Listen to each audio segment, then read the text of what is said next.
Hey, what's going on, everybody? Movie Phantom here, and yes, today it's a special day.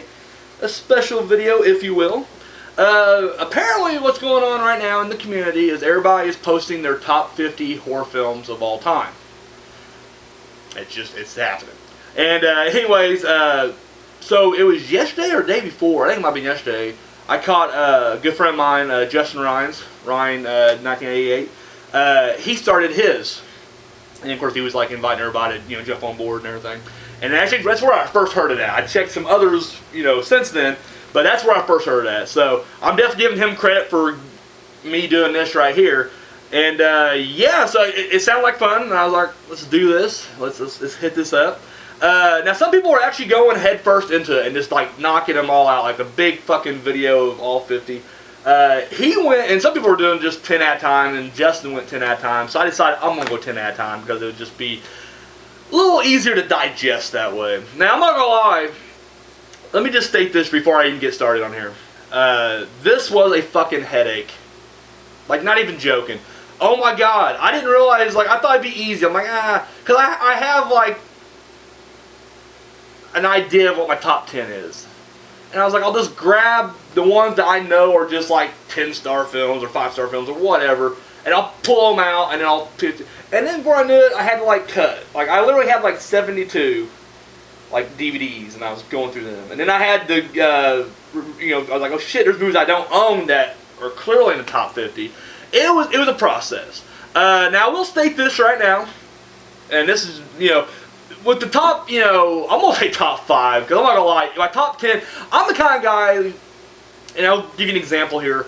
Depending on what day you ask me, I would tell you that Goodfellas is better than The Departed.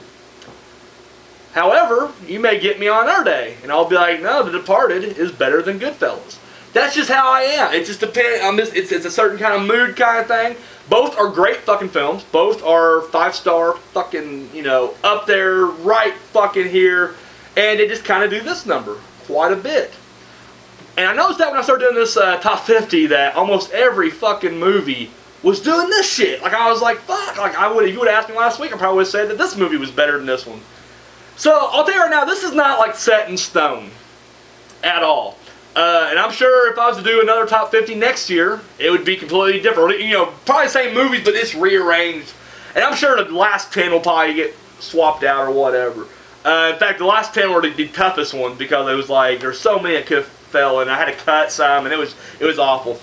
So yes, so there you guys go. You're gonna see that you probably, if you've been following the channel for a while, you'll be like, but Phantom, you said that when you reviewed this movie was, a lot better, and then you said when you reviewed this other movie that, it was alright, and yeah, you got the alright movie above the really good movie.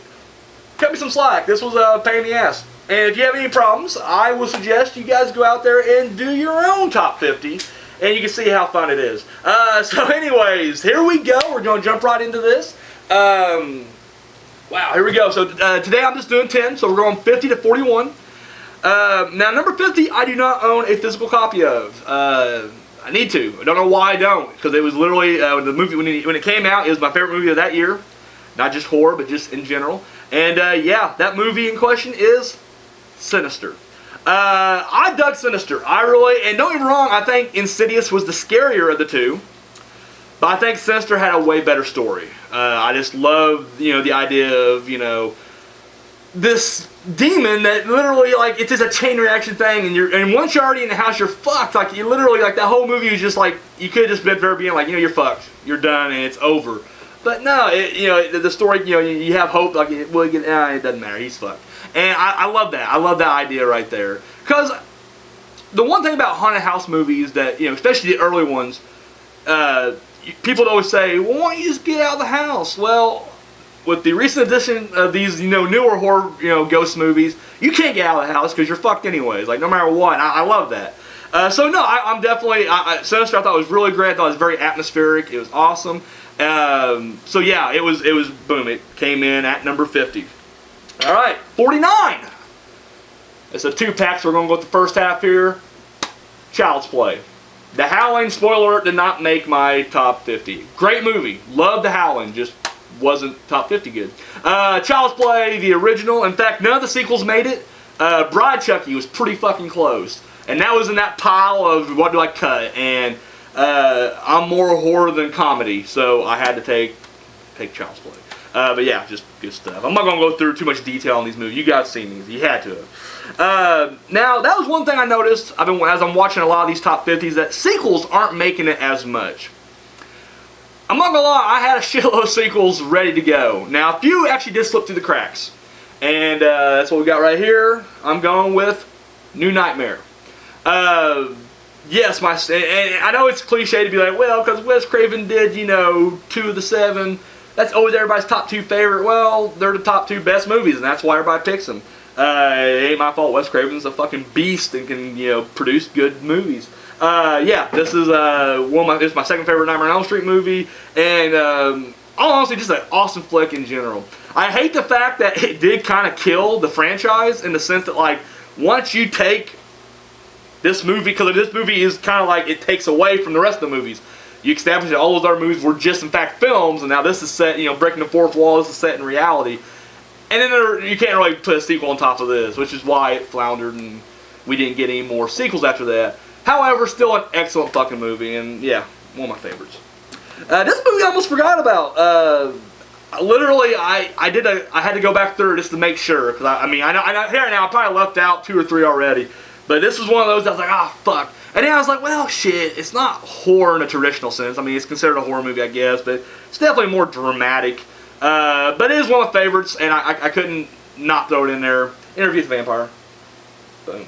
And oddly enough, I discovered something new about myself today, that I put this over Fright Night. Spoiler alert, Fright Night is not on the list. And I love Fright Night. Fright Night is fucking awesome, but I don't know. Something about I can see myself watching this more than I would Fright Night, which is, I know, weird, right? But yeah, no. Personally, it's one of my favorites right there. So, all right. Up next, we got Christine. Boom! I don't know how many times Carpenter's going to just rape this list, but here's his first slam dunk into there. Yeah, I mean, what can you say about this? This is classic Carpenter, classic Stephen King. It's great. What is that? So it's there's a 46, so we're going on to 45. Personal favorite of mine, Nightbreed. Love this movie. Yeah, this is one of those that it seems like it's starting to now kind of get a little more recognition that it deserves. But I know for the longest time I didn't hear shit about this. Especially, and this one of those two that I just kind of felt like it was just I don't know, like as a kid, when everybody's talking about their favorite movies or whatnot, and don't get me wrong, I had anything against their movies because they was mostly mainstream or whatever, it's popular at the time, but I'd be like, Nightbreed, and they're like, what the fuck is that, Like, oh, it's fucking awesome. But yeah, love it.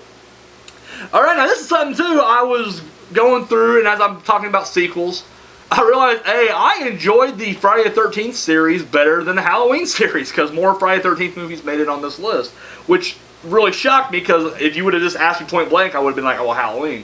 And yet, more Friday the 13th movies made it on the list. And then the other shocker was the ones I picked, because as I watch it more and more, I appreciate this movie more.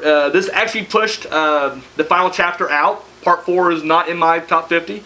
I'm going with A New Beginning, Part 5, which is gonna that's gonna cause some outrage down below. I can already tell. I love Part 5. I think it's a great movie. I think it's hampered by the fact that it's not Jason doing the killings, so everybody just discards it right off the bat. And I'm like, fuck off. It's a great movie. Like, I don't know, I love it. I think the kills are really good. I think the story's really good. I like the idea that Jason's not the killer, that literally, fucking Roy the paramedic guy just snaps and uses the, the legend for his own personal gain. I think that's great. I really do. The fact that it continues the Tommy Jarvis saga, I dig that. So yeah, no. Part 5, boom. Here we go. At 44, we got The Mist. Boom. Another Stephen King. King's also going to rape this list, I can already tell. This movie just blew me away from the first time I laid eyes on it. Like, it literally was just fucking awesome. I was a huge fan of the book, which I'm not that guy. Like, I hate people who do that, who's like, well, I didn't like the movie because it wasn't like the book. Fuck off. They're two separate entities. But I did really enjoy the book, or short story, and I was like, I can't wait till the movie comes out. And it came out, and there are a couple of minor things, whatever, but throughout it's mostly, it was pretty much like that. And it was great. Like, it really was just an awesome movie. But then the ending, son of a bitch. if you just want to give yourself a bad day, watch this. And I mean, the ending it'll put you in a funky mood for sure. Love it though. Like, I would not change anything about it. Like, literally, I think this ending is better than the book's ending. Like, it's just great, but this kind of come out of nowhere. Well, that's not 44. That was 43.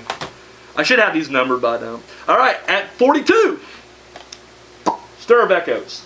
This is one of those two that I was so ready to cut, and I just kind of forgot how good it was, and I kind of had to sit through each movie and just quickly replay it in my mind, and just think about where I was at when I first saw it, and then what my feelings were the last time I watched it, and how I feel about it today. And it's a solid movie. It really is. Like, and it did come out during that big like supernatural boom, which was like Sixth Sense and the others. I mean, just kind of where they all had a twist fucking ending at the end. So, I mean, and I wouldn't really say it's that twist. I mean, there's a revelation. It's the end of the mystery, if you will, but I wouldn't really call it a twist. But, no, I just thought, and it's still creepy as fuck. Like that, the dead girl really creeps me out. Why don't she just come out bright and sunny and happy and be like, listen, I was raped or almost raped and killed, and they hid my body in the cellar. In the movie, right there. But no, she's going to be cryptic and fucking haunt him and shit, but... Just saying, if anybody's watching my channel who is an actual ghost, don't haunt people. Just get right to the fuck. If you want something done, like if you're, the reason you're still on this earth is because you had some unfinished business, just fucking tell us what the unfinished business is, and I promise you, we'll settle it for you. Don't haunt my ass. I don't want to be haunted when I'm in the shower and have like a ghost pop up on the thing and I'll scream like a little girl, slip, probably break my leg. You just be like, hey, Phantom, here's the thing. I was actually murdered. I'm actually underneath your floorboards right now. Yeah, the guy who did it, his name's Max Smith. He lives actually over on 3rd Street. Yeah, just give police a call. He left his DNA over here too. Boom, that's it. That's your movie right there, and I'm happy. And I'm like, all right, no problem. All right, thank you. And then boom, he goes on to the other world, and guess what? I'm not haunted and scared to take a shower anymore. So, and finally at 41, capping off today's top 50 installment, Friday the 13th, Part 2. Bam, right there. Yeah, that was, man, that's one of those I have to struggle with within the confines of Friday the 13th itself, the series. Because 1 and 2 to me are just the two best. And it's one of those kind of things. But what made me put it further back was when I started comparing the Friday the 13th movies to other horror films. And spoiler alert, Part 1 is way up the list. I know that 2 was getting hammered by everything else that I kept throwing at it. So I was just like, well, clearly that's it right there. So 2 got pushed back to the 40s. But, still an awesome movie. And once again, everything on this list I consider fucking awesome. Like, literally, there's not one on here I'm going to be like, well, it's a... No, they're all great. Like, they literally are, like, this is my top 50. And if I could have done a top 100, which probably would have been more of a pain in the ass to try to actually... So that was the other thing. Once I narrowed it down to 50, then trying to put them in order was a pain in the dick. But, yeah, I could easily have 100. Like, easily. Like, not even trying at it. But, we narrowed down to 50, and yeah, but these are all mine. So, the recap, we got Sinister, Child's Play, New Nightmare, Interview with the Vampire, Christine, Nightbreed, Friday the 13th Part 5, The Mist, Stir of Echoes, and Friday the 13th Part 2. Alright, well guys, catch me out next Friday, and I will do 40 to 31, so boom.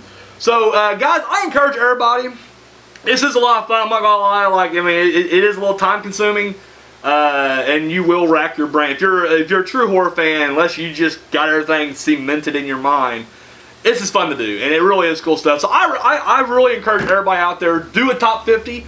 Whether if you're going to bust them all out in one massive video, break them up into little, by 10s, whatever you want to do. Thank you, Justin Ryan, for opening my eyes on this, community game that everybody's doing right now. So, yes, that's all I got. Until next time.